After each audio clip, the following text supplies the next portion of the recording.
Class 9th exams पास आ गए हैं। याद करो, जब तुम 8 से इस क्लास में आए थे तो तुमने कितने बड़े बड़े सपने देखे थे, कितने बड़े बड़े ड्रीम्स देखे थे कि इस क्लास के अंदर तुम 90% लाओगे, 95% लाओगे, अपने पेरेंट्स का नाम रोशन करोगे, उन्हें प्राउड फील करवाओगे। और किस कंडीशन में हो तुम? डर लग रहा है? लग रहा है ना कि पूरा साल खराब हो गया है, आखिर कैसे तुम इतने अच्छे मार्क्स अचीव कर पाओगे? क्या अब भी तुम्हारे एग्जाम के अंदर जितने भी दिन बचे हैं, 1 दिन, 2 दिन, 10 दिन, 15 दिन, क्या अब भी अच्छे मार्क्स लाना पॉसिबल है या फिर नहीं? तो पता है मेरा आंसर क्या है? बिल्कुल है, बिल्कुल है। मैंने कई सालों से इतने सारे स्टूडेंट्स को देखा है ना जिन्होंने अचीव करा है, और आज मैं एक ऐसा कमबैक प्लान दूंगा जिसकी मदद से ये जो क्लास 9th है ना, इसको तुम फोड़ने वाले हो। हाय एवरीवन, मैं हूं आप सभी का अपना प्रशांत भैया। मैंने ना कुछ प्रॉब्लम्स यहां पर लिखी हुई हैं। ये सारी प्रॉब्लम्स ना आज के समय पर तुम भी फेस कर रहे होगे। प्रॉब्लम्स क्या है पहले वो देखते हैं।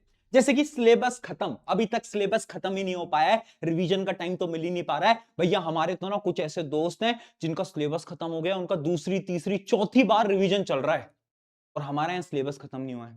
पेपर ना एकदम सामने आ गया है, सामने। अब आखिर हम करें तो करें क्या?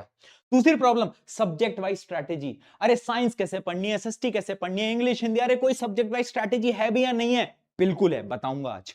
अगली प्रॉब्लम, डर लग रहा है और टाइम मैनेज नहीं हो पा रहा है।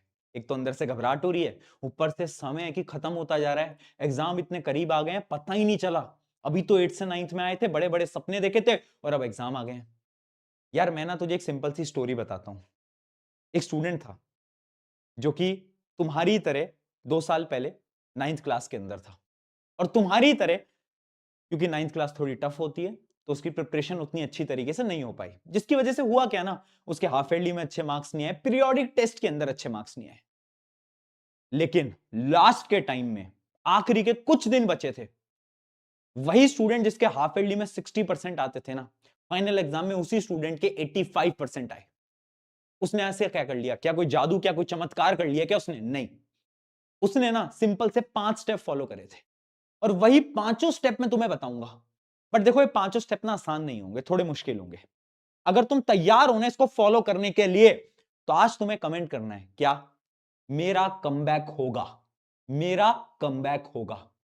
खुद पे विश्वास करना पड़ेगा, खुद पे भरोसा करना पड़ेगा। ये 5 पॉइंट जो मैं बताऊंगा ना, इनको शिद्दत से, मेहनत से फॉलो करना पड़ेगा, तभी हो पाएगा, वरना नहीं हो पाएगा। एक एक करके पहले आता है स्टेप नंबर 2। स्टेप नंबर 2 है smart work greater than hard work. उस स्टूडेंट ने बताया, लास्ट के टाइम में ना, अगर तुम ये सोच रहे हो ना कि तुम सारे चैप्टर्स को डिटेल में पढ़ लोगे तो एकदम भ्रम है, एकदम झूठ है।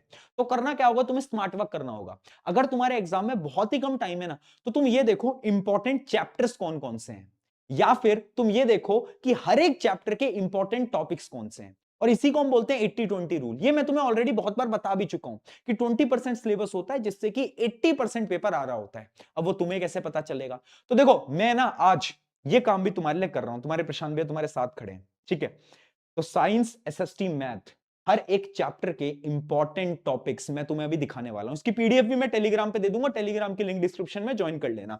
फॉर एग्जांपल, ये रही एसएसटी का 80-20 रूल। अगर आप ध्यान से देखोगे तो हिस्ट्री का जो चैप्टर है फ्रेंच रेवोल्यूशन, उसके कुछ ये वो टॉपिक्स हैं ना जिनसे सवाल आता ही आता है। तो तुम्हें क्या करना है, पढ़ना कैसे है मैं बताऊंगा, लेकिन ये जो टॉपिक है ना, इन टॉपिक्स के क्वेश्चंस प्रैक्टिस करो, इन टॉपिक्स को ध्यान से पढ़ो, क्योंकि इन टॉपिक्स से सवाल आएंगे। अगर मैं बात करता हूं नाजिज्म, सोशलिज्म, ऐसे हमने क्या करा है ना, हर एक चैप्टर को डिवाइड कर दिया कुछ इंपॉर्टेंट टॉपिक्स के अंदर। तो अब आपको बस एक पीडीएफ उठानी है, और ये जितने भी इंपॉर्टेंट टॉपिक्स लिखे हुए हैं इन टॉपिक्स को फटाफट से पढ़ लेना है। ऐसी सेम चीज मैंने आपको ऑलरेडी दे रखी है। ये तो पूरा एसएसटी हो गया, ज्योग्राफी खत्म हो गया, इकोनॉमिक्स खत्म हो गया, एंड साइंस।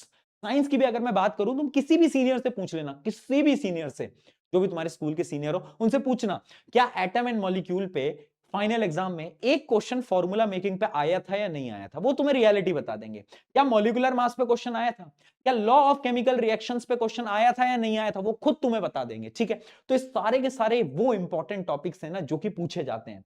ऐसा ही सिमिलरली मैंने क्या करा है, मैथ्स के लिए भी बना दिया है। अब मैथ्स के लिए तुम्हें क्वेश्चन प्रैक्टिस करने की जरूरत होती है, वो मैं समझ रहा हूं, लेकिन ये इंपॉर्टेंट टॉपिक्स हैं, इन इंपॉर्टेंट टॉपिक्स के क्वेश्चन बड़े ध्यान से लगाना। फॉर एग्जांपल मैं बात करूं नंबर सिस्टम की, तो ये रहे कुछ कोऑर्डिनेट ज्योमेट्री, जो कि एक बहुत इंपॉर्टेंट पार्ट होता है, उसके अंदर भी इंपॉर्टेंट टॉपिक्स मैंने सारे के सारे लिख दिए हैं।